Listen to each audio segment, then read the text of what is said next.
I'd like to start by thanking Deb and Dennis and the other organisers, and particularly also Joan Garfield for her role in making this visit possible.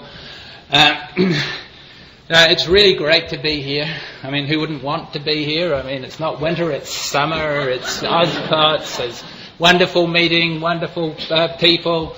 Summer, I'm here a bit early, I hear, for the football, but I quite like the hotel, so I wouldn't mind hanging around. But, it's all wonderful here.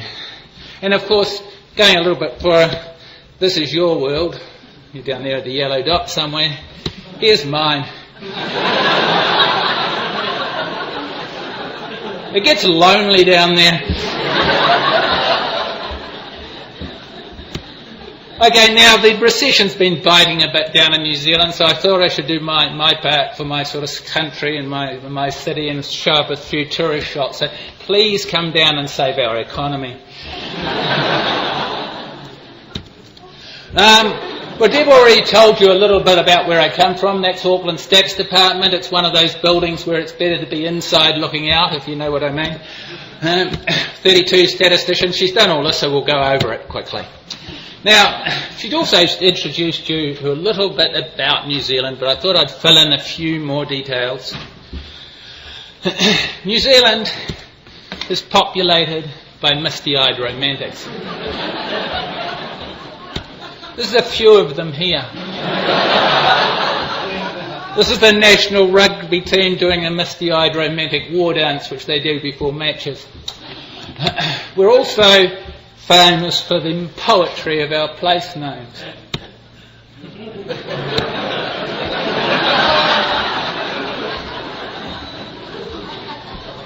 And only the geographically really aware will know that there's also a third island to New Zealand. West Island. Why don't you? I was going to say it's way off to the west. It is called West Island. And that's what it looks like. Now, we don't talk about it much. It's all desert in the centre. Hardly anybody lives there. Now, if there are any Australians here, they'd be getting a bit upset by now. They'd be saying, the Australian's way bigger than that. I've played ducks and drakes with the geography. And yes, I have rescaled it a little. I applied in a relative importance metric.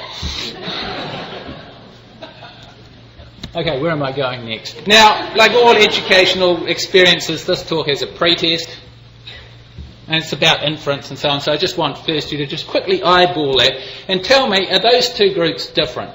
Who thinks they're different? Who thinks they're the same? Who doesn't know? Who won't say? Sounds a bit like any ordinary class, doesn't it? Luckily, this is just a practice test. And the post-test, if you fail, it invalidates your dinner ticket for tonight.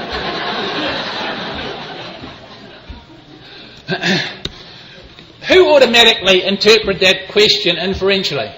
That's the real question on this sheet. Who did interpret it descriptively? Okay, I'm surprised, actually. I thought everybody would go for it inferentially. Actually, there's another thing. What is the single correct answer to every question in statistics? You didn't know that. Well, this is the guy who put me onto this. This is a friend of mine in Waterloo in Canada. His name is Jock Mackay, really bright guy. And here's the answer.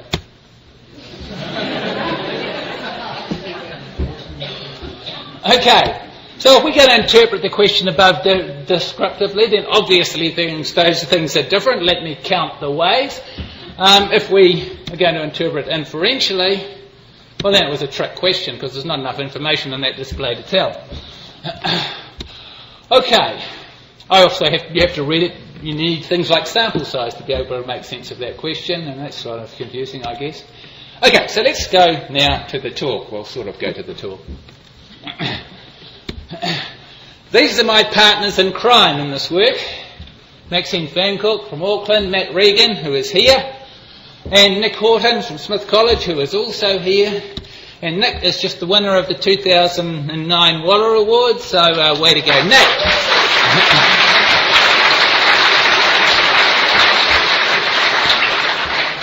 Somebody else who's here has got nothing to do with this talk, but he does have something to do with George's brilliant talk from this morning, because that's Wayne Stewart, who is here with the Reverend Thomas Bayes. And the Reverend Thomas Bayes engages in animated debate with Freaky Frequentist. So no sort of prizes for guessing who gets given all the best lines. Now, the background to the work that we'll be talking about here is things we've been doing in New Zealand, actually things we've been doing in New Zealand in K-12, but don't let that put you off. Some of it will still be relevant. I hope all of it will still be relevant. Recently, a couple of years ago, a door opened momentarily, just a crack. The planets were all lined up. And there was a new curriculum to be written. Our relationships were right with all those groups that are listed there, including the mathematicians who knew to butt out. And so we had an opportunity, one chance, take it and run with it, or wait another 18 years, which is how long the last curriculum lasted. So the group of us decided, yeah, we'll take a risk, we'll take it and run with it, and we managed to slip through the cracks of modern new curriculum. Nothing much was meant to change. Okay, it's just a bit of history lesson about New Zealand curriculum. Over time, there was a subject, once upon a time, called mathematics. 2009, it changed to mathematics and statistics. Is that not amazing? What's in a name? Well, I reckon planning. For one thing, you can get around these problems. And there's another thing, too.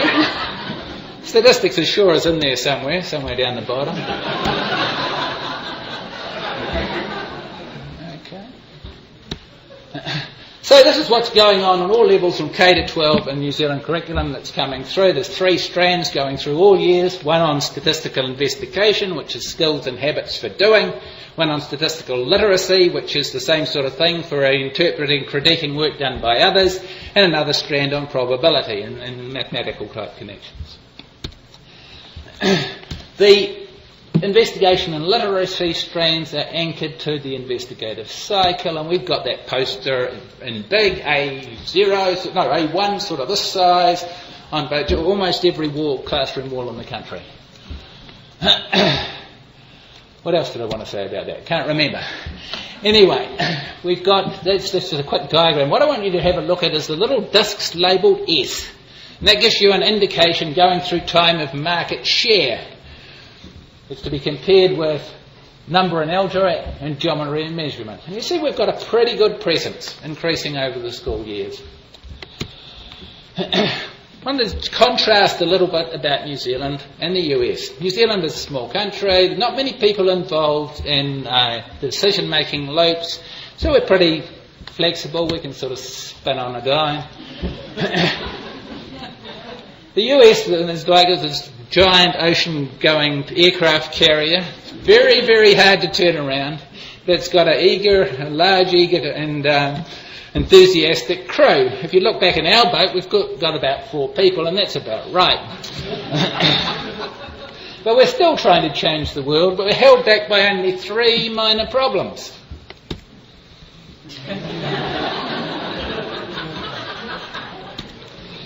Now, there's some dangers of moving too fast in rapid, underfunded, top-down process. You have to make decisions before you go to explore their consequences. And probably we've been a bit overly ambitious, prescribing things we're not entirely sure on how to deliver from. But otherwise, the alternative is to wait 18 years, right? So one big hole was inference, so that's where our story's going. Now, doing statistics without making inferences is boring and largely meaningless. In New Zealand, our pre-grade 12 students have been encouraged to make inferences about their data for years, without any scaffolding or rational basis on which to make them. It wasn't built off sampling variation. And we wrote into the new curriculum that people should be doing 3 years of informal inference from ages 14 to 16. Good stuff. then, oops, we don't really know, and I don't think anybody else does, how to do this system-wide, so that using average everyday teachers to average everyday students across a whole system. So that was a bit of an oops. But there are some benefits of panic. When you take panic and combine it with guilt, it's pretty good for spurring action. Well, at least it works on me. And also, trying to do inference at a stage too young for the usual machinery sort of frees up your thinking. You can't do it all the ways you're used to thinking, so you have to think of new ways. So that's been a benefit, I guess. It's really an enforced case of letting go to grow. So, statistical inference, what is it? Well, how am I using the words, in other words? I'm using the standard statistical usage. I'm using it as the stuff of confidence intervals, p-values, posteriors, all that sort of stuff. And what's that all dealing with? It's just ways for accounting for uncertainty. But not any old uncertainty. It's a particular sort of uncertainty. It's the uncertainty due to sampling or randomising. Okay, in well-designed and executed studies. It's a very narrow area and a small part of the whole statistical enterprise, right? We're sort of focusing in finally on some little bit there and under my magnifying glass. Okay, somewhere in the middle of the analysis cycle. And we don't want to stay focused there all the time, but that's what we're going to do today. We've got some parallel work focused on telling data stories, which is holistic type stuff. So our plan of attack for this was basically to try to identify and work from a minimal set of the biggest ideas of statistical inference. Why? Why a minimal set? Basically because, as we know, students can't pay attention to too many issues simultaneously. So we want to make those few connections that matter most. That's the wish list, if you like. We want to eliminate busy work. We want to put an approximate big picture securely in place, and then over a period of years iteratively refine the details, add subtleties and make corrections. And we want to exploit the power of the visual sense. Okay, we also want to integrate it within the cycle. Okay, now building inferential ideas takes time, but what we want to end up with at the end of that time is an implementation in which the equivalent of a statistical significance decision can be made extremely quickly. In the context of a particular investigation, the mechanics of the inferential step should not be at all demanding. That's the sort of the goal we're setting ourselves, and why about that? Well, whenever students have to struggle with implementation details, the big picture gets lost.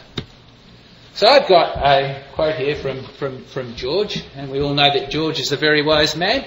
And so let's see what he has to say. Now, I've lifted a wee bit out of context, but it works really, really well. Notice how the more attention you pay to any one element, picture, story, theory or rules, the less attention goes to the other three. In the step, whatever it was, you have to, whatever it was.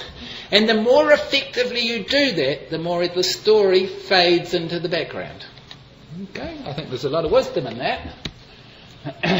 So whenever students have to struggle with implementation details, you lose the big picture, including any consciousness of why you're doing what you're doing and what it all means when you're finished.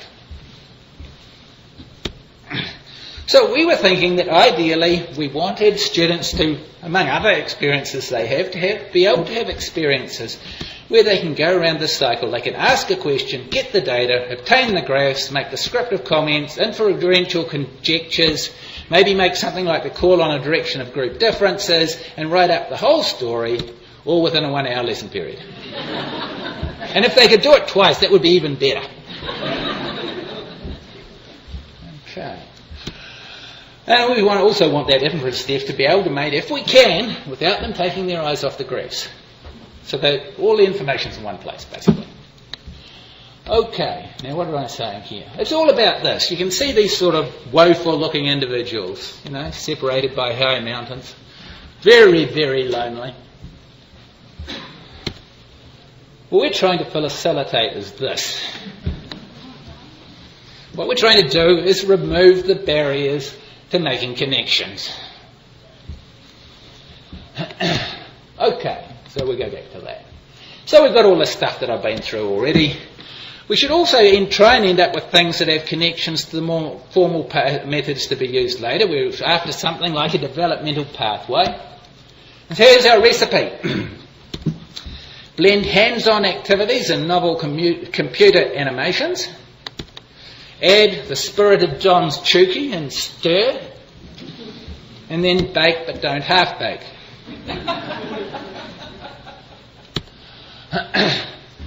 Now, statistical inference, as I said, is a response to what? It's a response to that particular type of uncertainty that is caused by having data from random samples rather than the whole universe. That's the nature of the beast. It has nothing to say about design, execution issues, data quality, data relevance, importance. There's a whole lot of other really important things that it has nothing to say about. The other big thing in this picture is sampling variation, which is, in a sense, is a bit of a misnomer. It's basically, we used to also talk about sampling error, and it's, if you put those two ideas together, you're getting more or less what we need. It's really, we use this expression as a code for the set of ideas and experiences motivating the need for inference, and also suggesting how we do it.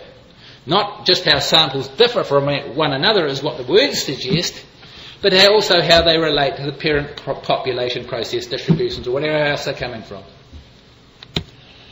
So that is the nature of the problem and some pointers to solutions. So the corollary to that, as I said, is that we should initially approach inference by exploring the nature of sampling variation. Okay, there's not anything too radical there, except sampling variation is difficult, students just don't get it. Well, I'm saying maybe that's a consequence of how we go about it. Okay? Maybe there's stuff here that we can let go to grow. So what we're trying to do is take a very small set of ideas, run as far as we can with them, and I think you'll find that that's quite a long way. Our goals are more satisfying and rational ways for beginners to answer interesting real-world questions, and also to build important intuitions to base future learning on. It's about intuition. So what are we going to let go to grow? That's some of the things. We're going to let go calculations, theoretical distributions, null hypotheses, and conventional representations of sampling variation. How are we going to let theoretical distributions go? We're going to build inferential ideas in terms of sampling from large finite populations. In particular, because the way that we've been thinking of this is for the school level, the particular population, we're going to be using the databases at Census School New Zealand.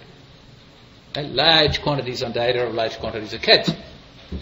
And we're going to treat those as populations to sample from. And even though we develop the ideas in this context, we'll actually apply them more generally. What about letting null hypotheses go? Why do we want to do that? No one actually believes, you scratch any statistician, nobody actually believes their null hypotheses.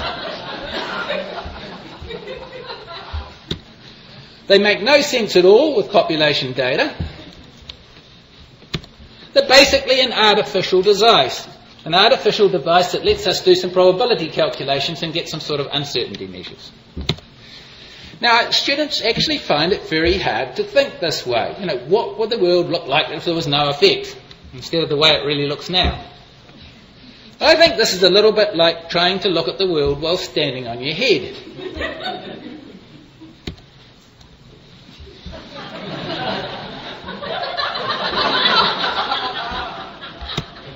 Now, why would anyone want to do anything quite that unnatural?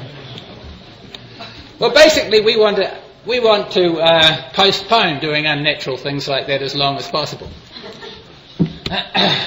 It also causes the silly mistakes, the no difference, misconception. What we're going to do is replace the sort of no difference idea by when you look at something like that, we want to be able to make a call on the direction of the effect. Yes, A looks bigger than B, or I can't tell. In other words, A's tend to be bigger than B's back in the populations they came for, versus I can't tell which is bigger. If I looked at it again, it could easily turn out the other way round. No idea there about these things could be the same. They almost never are the same. Now, I also want to let go conventional representations of sampling variation. Well, there's a couple of sort of combination dot plots, box plots, which I quite like to use.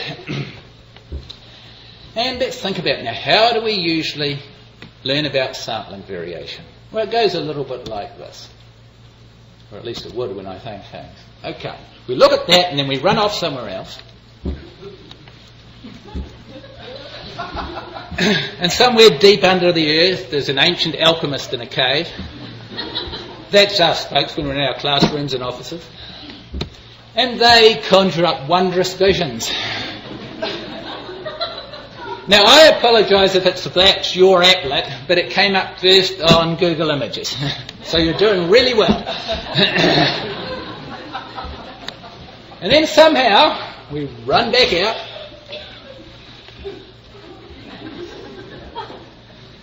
And there in the clear light of day, we have to try and, bring back to mind this vision of what happened back in the cave in a totally different dimension, and not a parallel universe, in a totally different universe, and make a meaningful connection between that picture and that picture. And I think it's not surprising that those connections often fail to be made and these things just fade away. So we're going to try and let that go to grow. Now, what's Hamlet doing here? And William Shakespeare? Well, inside Hamlet, there's another play. The play within the play. Okay. And inside this talk, there's another talk. The talk within the talk. And what I'm trying to do here is now start playing a talk that I have with teachers. Now, with the movie within the movie, it's always a bit, confusing about, am I watching the movie or am I watching the movie within the movie? And so is this the talk or is this the talk within the talk? Well, hopefully you'll be able to figure it out. Okay, so one of the things I want you to do is basically just try and let go of all the statistics, let it all melt away from you. I know that sounds a bit zen, but I want you to sort of, come to this childlike and experience all anew. So I want you then to step into my world.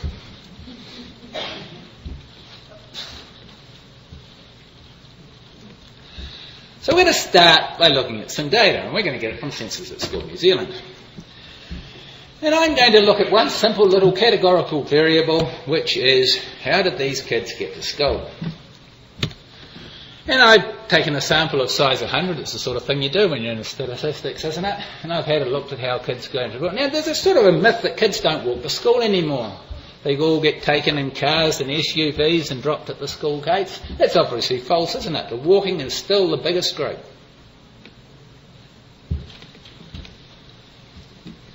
Okay, so I'm going to look at it again. Here's another sample of 100 kids. It's changed a little bit. The cars come up a bit. The walkers have dropped off a bit. I'll look at it again. Now, where have all the walkers gone? Hardly any. The car is king. Okay, I'm getting a different picture from each of those pictures. Teachers often find that surprising.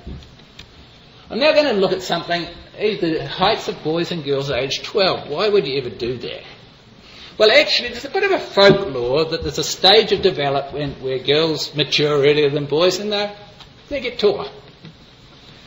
And that probably happens about 12, so we'll go and have a look at that.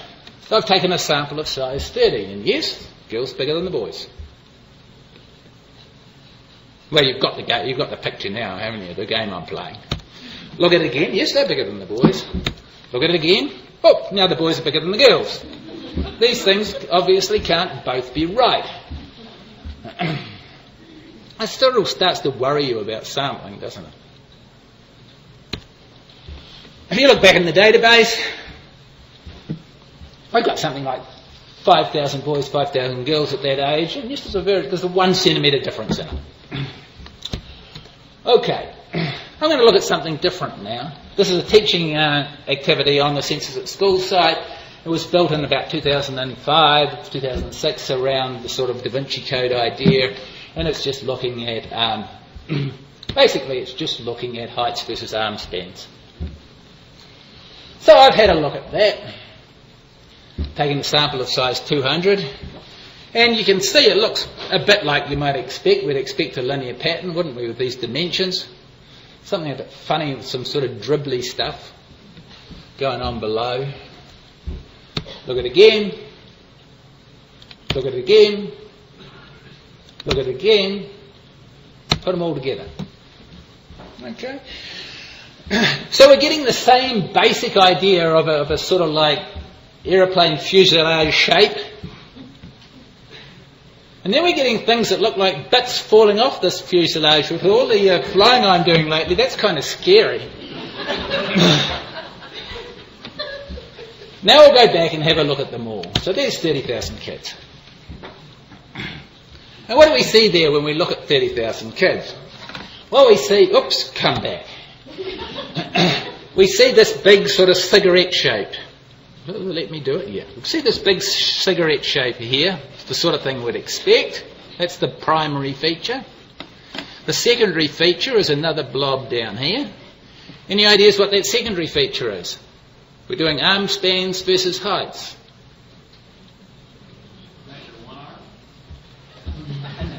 They're meant to be doing this, right? There's a whole bunch of them are doing this, even though they've been told very carefully to do this.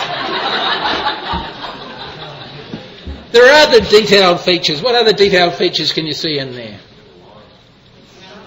We can see some heavy rounding around the metre, the 1 metre thing going vertically, and other little bits of rounding going in. There's some stratification going in there. Okay, so there's all sorts of stuff we can see in there if we look at the whole picture. So, remember I'm still talking to teachers. We're talking now about description versus inference. Description is a very, very important thing, even if we're mainly interested in inference, because that's how we start to make sure that students actually, well, educate their eyes, start seeing what they're meant to be seeing, and knowing they're actually seeing it. But also being able to describe, what's happening to these people at this time, in this place, right now. So description is what I see in the data in hand. Now description has a theme tune.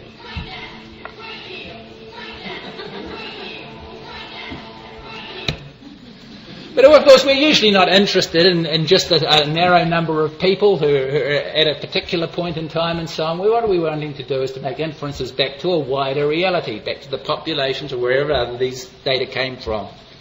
And inference also has a theme tune.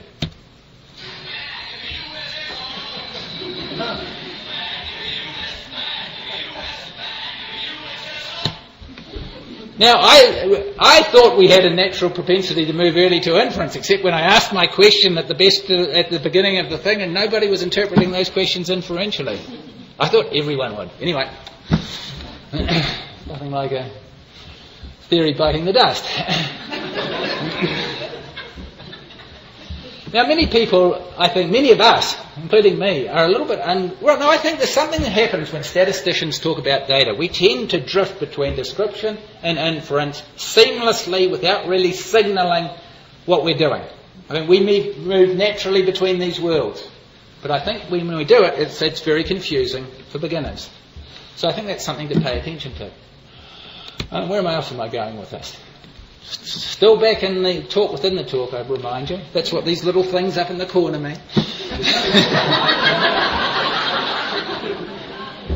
So often we're coming to believe that something that we see in this data is a reflection of something that's occurring back in its parent populations. But we always know that what we see is at best an imperfect reflection of the way it really is back in those populations. So I think it's a little bit like this. Looking at the world using data is a little bit like looking through a window with ripples in the glass. I pulled this off a mad glass manufacturer's website. You get the point. Okay. We'll put it this way. That's the better one. Looking at the world using data is like looking through a window with ripples in the glass. What I see is not quite the way it really is. Go back there. There's the world. Here's what I see through my Ripley glass. What can I make out? I can approximately make out the big features, which is basically the aircraft fuselage. And I'm getting a pretty good rough impression of that every time I look. I'm not really seeing any of the other features. I'm getting some slight hints of the stuff down at the bottom, but not enough to really resolve it.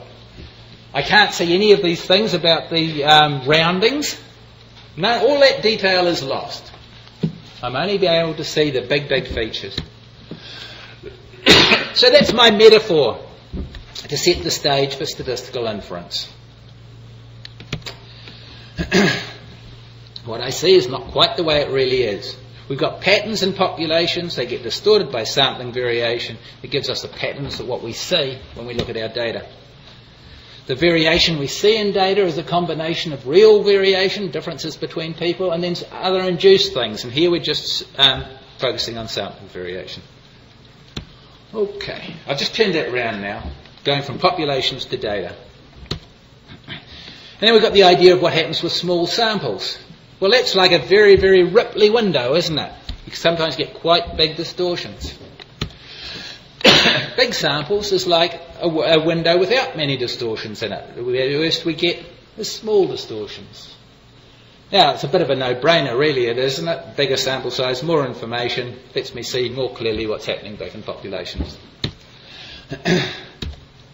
So we're going to look now at some sampling variation. So go first to how did they travel to school? And I'm going to come and have a look at, what will I have a look at? I'll look at samples of size 300.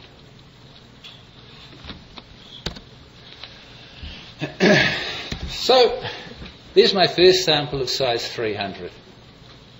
Okay. Now, what happens when I sort of pluck it and do it again? See what's happened? Where the old bars were, they've left a little memory in blue. They've left a footprint. Do it again, I leave another footprint. Just focus on one bar till you see it happening.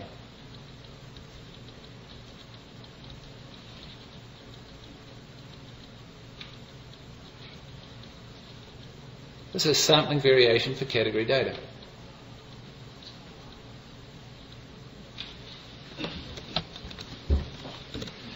Now, that's got, those pictures have got transparency for overprinting, which slows them down. So I'm going to look at sort of samples of size 50 now with the earlier, more primitive version of this.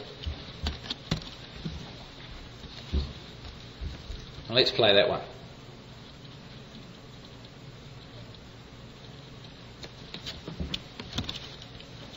See, I want to do that, I want to do that.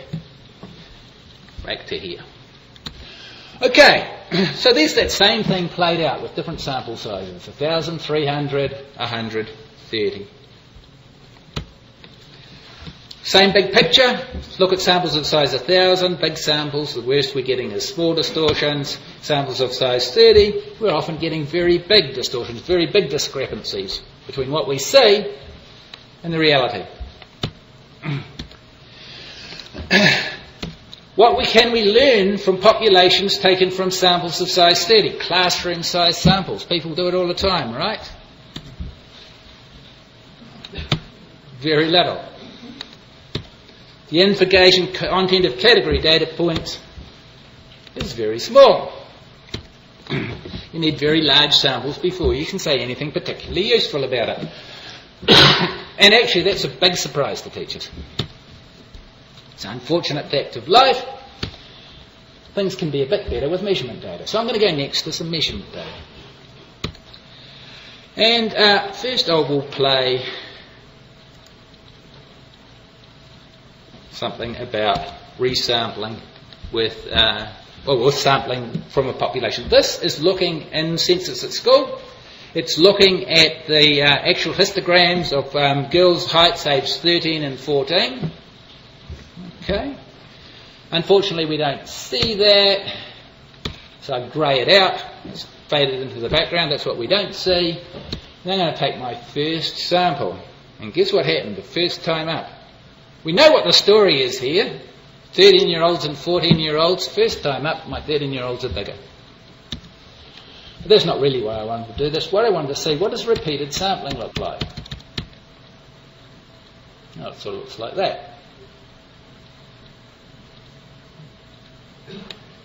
There's a lot of things you can see going on there. You can see what's happening to the spreads, you can see what's happening to the whiskers, you can see what's happening to the centres. There's a lot to be going on. But it is showing you what is happening to the picture that I actually look at as you do repeated sampling.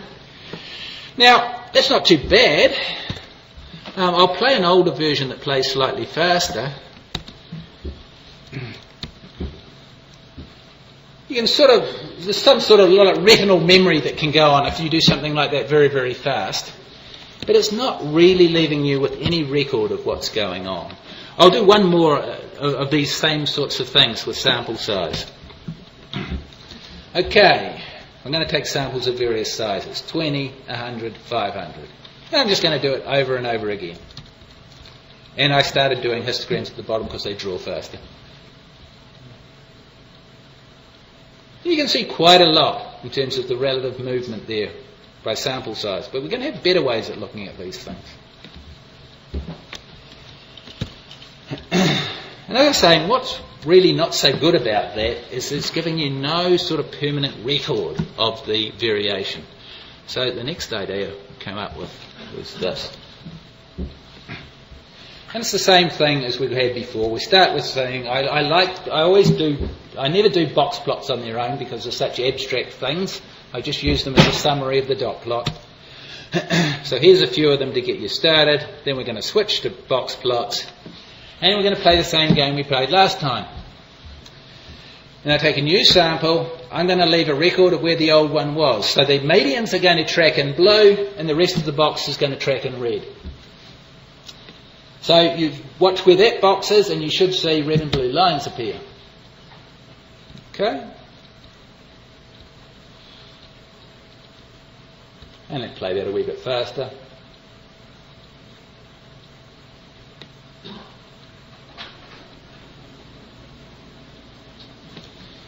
Okay. I'll do a two-sample version, I guess. Will I? I'll do an old two-sample version where things play fast.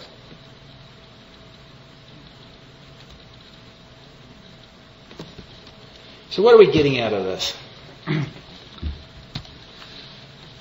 That's what we're getting out of this. We're getting a dynamic impression of sampling variation in the same space as the graphs that we actually look at. I don't want to do any more of that now. But then you start thinking about this and you contrast what's happening on the left with the alchemist in the cave. I think it's a no-brainer. My wife tells me the other one's much more interesting. But anyway, what's the effective sample size look like here? Oops. Oh, there it is. It's pretty obvious, isn't it?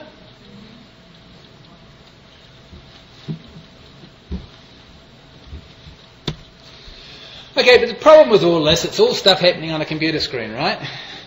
And so we've got to ensure that the students don't see this. It's just computer magic. We've got to somehow anchor what's happening on the screen to things that are real and touchable, and etc. And some of my colleagues have got some real good ideas about how to go about doing this, Maxine and Pip Arnold in particular, and I'm going to steal from their ideas for my breakout this afternoon. So what I'm trying to do here is to plant a reflex that goes of the form this. Whenever I see something that looks like that, what I'm going to remember in my back of my mind is this.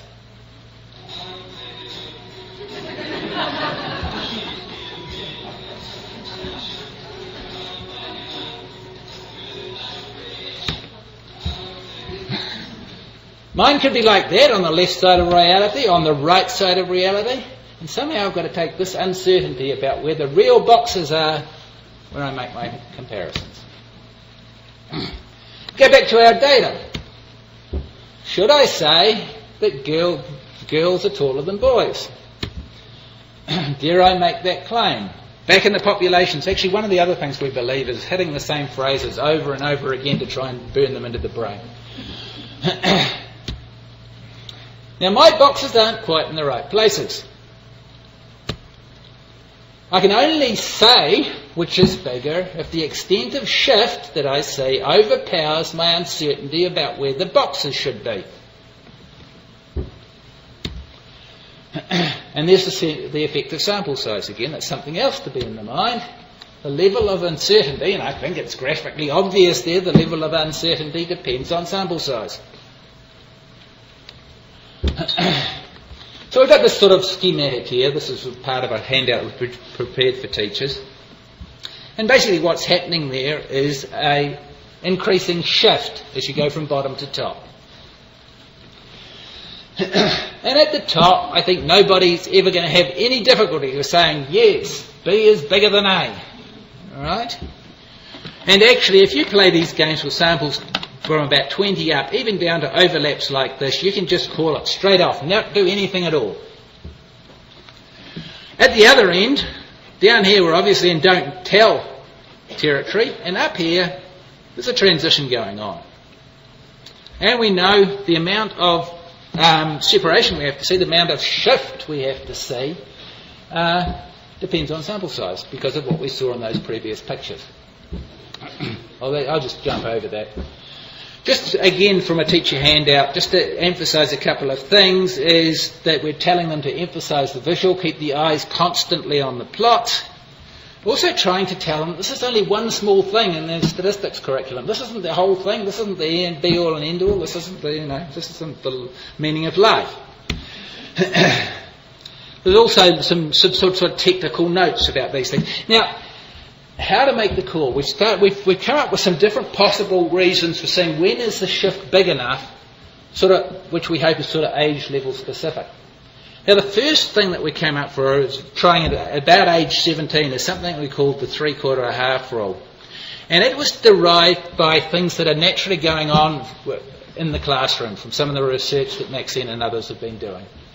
The kids tend to compare features vertically. They tend to like to see things like, oh well, this box is all to the right of that median, things like that. So we'll leverage that to make a shift measure. And that's the one that we are using that way. There's a little bit of technical stuff down there. It works pretty well, quite close to nominal levels for samples about size 40. And this very first level, we're not playing with sample size. We're just using classroom size samples. And the reason for that is people tell me that they're not very good at actually seeing groups as entities. They're not actually very good at seeing shift. So part of what's going on here is to try and get them to see shift. We've had this sort of little bit of intuition of this, the idea that the majority of one sample is to the right of the great whack of the other sample. And the great whack is becoming famous now, and it was invented by Matt, who's here. Okay, now young children don't see aggregates and shifts, and I was sort of dreaming about this recently, and I was to come out again with a metaphor, as I sort of like to do, that might help a little bit, and I came up with this one.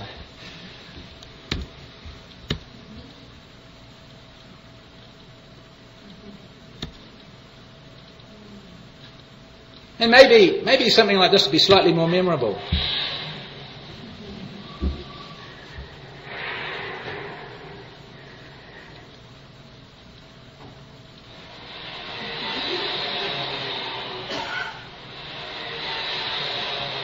Well, that's enough silliness for now.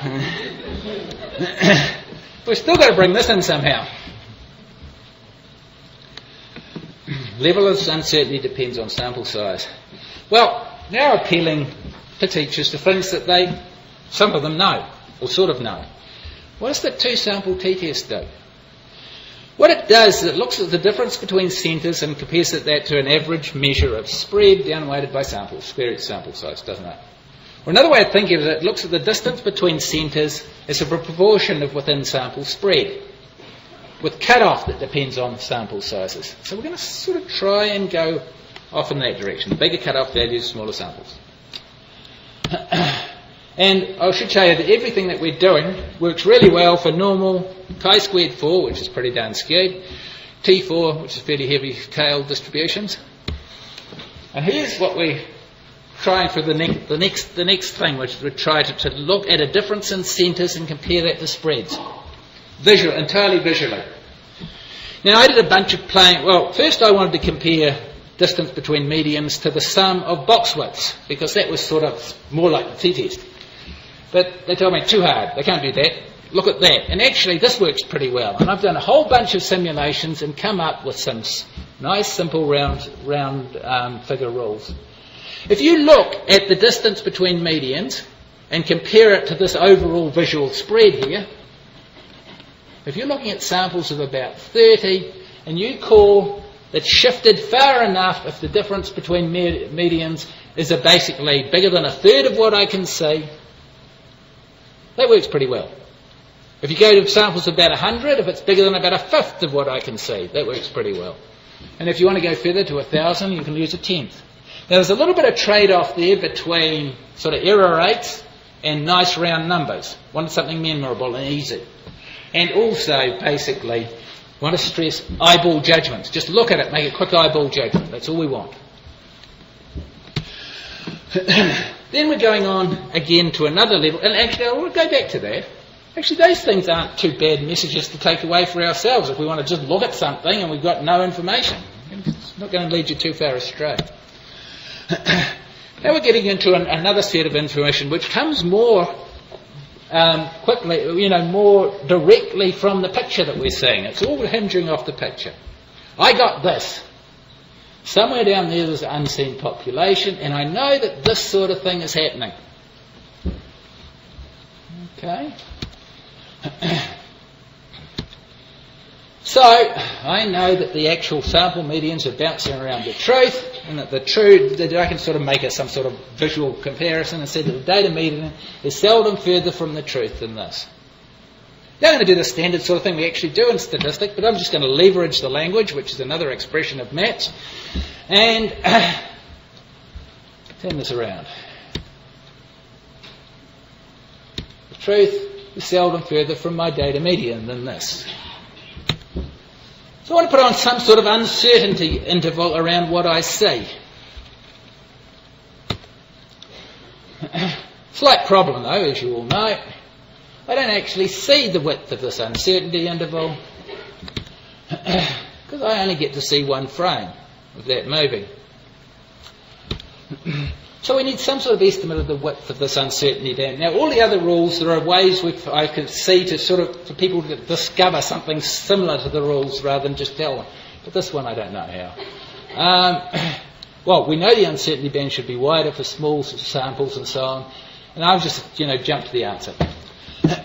Now what is the answer here? I've done it in formula form, but basically it's 1.5 box widths over square root sample size. Draw that on as your uncertainty interval. It's actually a pretty good 90% confidence interval. Okay, now what are we going to do with this? When we do a comparison, we'll just appeal to the intuition that says, for the group A, I reckon that the truth is somewhere in there. For group B, I reckon the truth is somewhere in there. If the plausible values for A are separated from the plausible values for B, then I'm going to say B is bigger. Fairly intuitive, fairly simple to operate. Does anyone know what I've got here? I've drawn them slightly differently. Do you know what I've got here? I've got a very slight simplification of Tukey's notch box plot. I put the little intervals on there because I think it visually gives the uncertainty interval idea better. And actually you can go better than that. You can't use that just to read off something like significance. You can actually read off a confidence interval for the difference. There's the biggest the A value is likely to be, the smallest the B value is likely to be. So there is a lower limit for the difference. Go to the other end, there is an upper limit for the difference. So I can actually eyeball that graph and read off a confidence interval for the difference. Okay, so putting it together, and there's not a heck of a lot of it. I see that. Hopefully I remember this. My boxes aren't quite in the right place. Hopefully that reminds me that I need some uncertainty intervals. And when I'm there, I'm basically done. From those intervals, I can read things like group directions of effects. I can read off confidence intervals for differences.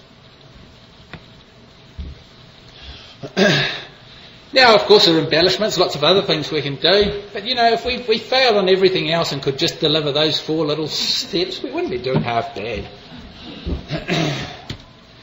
They're practically useful tools, and they're simple versions of bigger ideas of inference to build on. One embellishment, of course, is the sample size effect idea. Okay.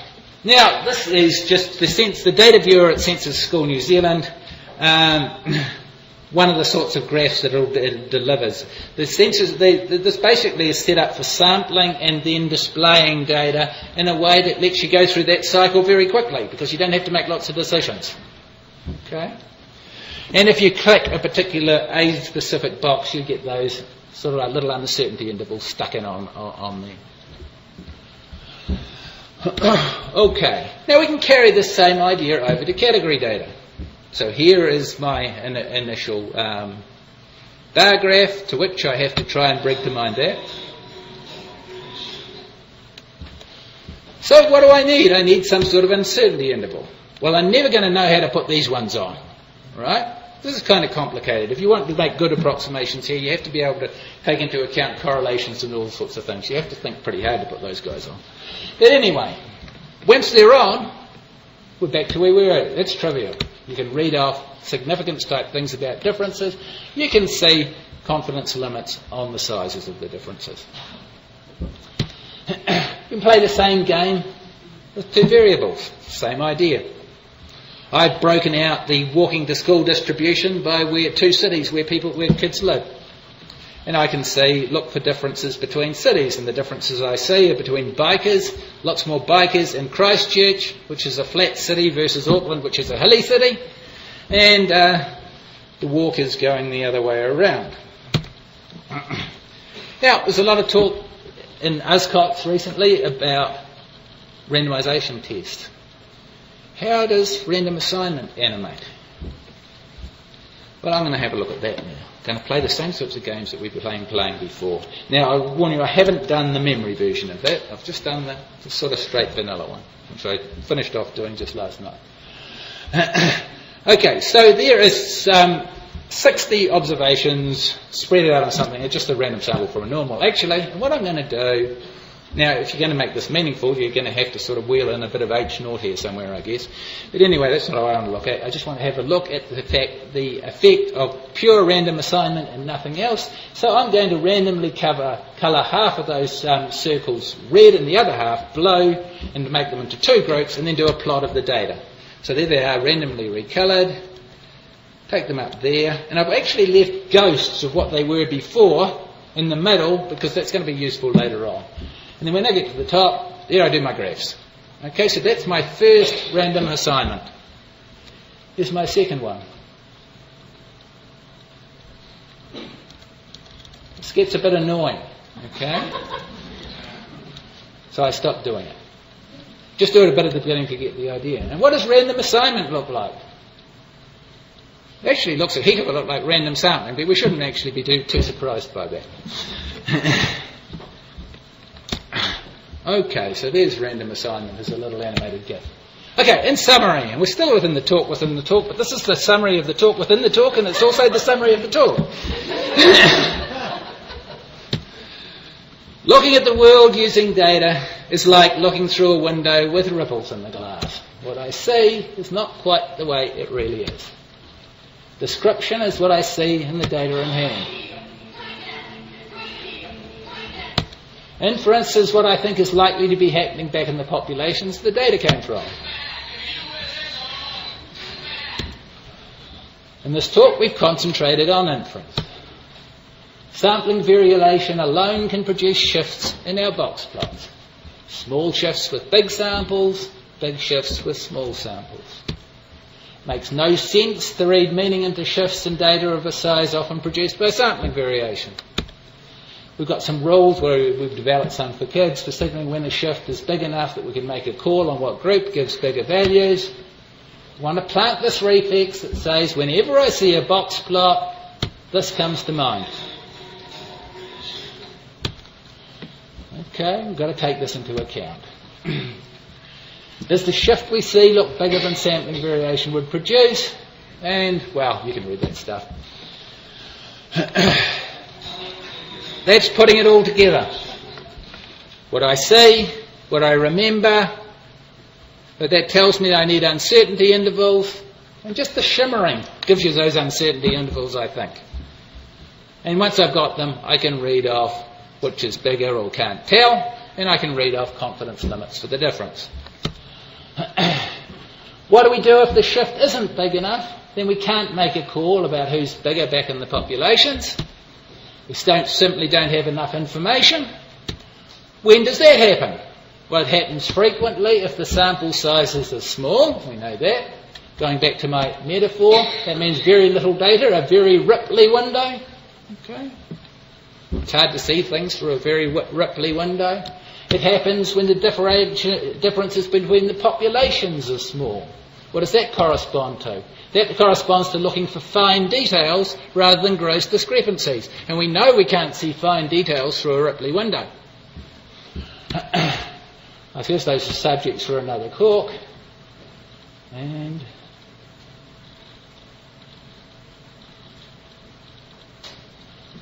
that's it.